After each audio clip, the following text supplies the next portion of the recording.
Welcome to our channel. Today we how to disable SmartThings notifications on Samsung TV, beginner guide step by step clearly. To disable SmartThings notifications on your Samsung TV, first, turn on your television. Make sure you're on the home screen. Using your remote, navigate to the settings menu. Select the option labeled General. Scroll down to find External Device Manager. Choose Device Connection Manager. Here, toggle the switch to turn off notifications. You may also want to check for any additional notification options. If you see any related settings, make sure to disable them as well. Once done, exit the menu by pressing the back button.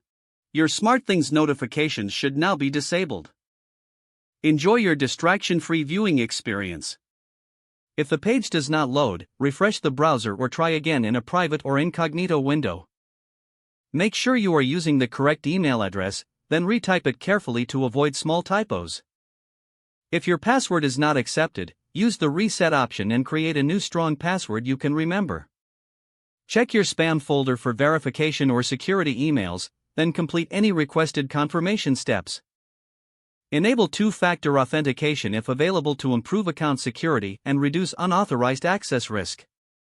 After signing in, review your profile details so your contact information and settings are accurate and current. If you see an error message, note it down and try again after restarting your device and internet connection. Log out when you finish, especially on shared devices, to keep your account and payment information secure. If the page does not load, refresh the browser or try again in a private or incognito window. Make sure you are using the correct email address, then retype it carefully to avoid small typos. If your password is not accepted, use the reset option and create a new strong password you can remember. Check your spam folder for verification or security emails, then complete any requested confirmation steps. Enable two-factor authentication if available to improve account security and reduce unauthorized access risk.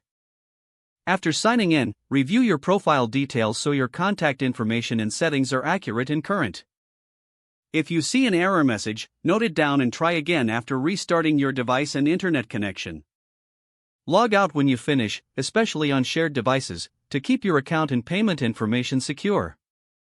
If the page does not load, refresh the browser or try again in a private or incognito window. Make sure you are using the correct email address, then retype it carefully to avoid small typos.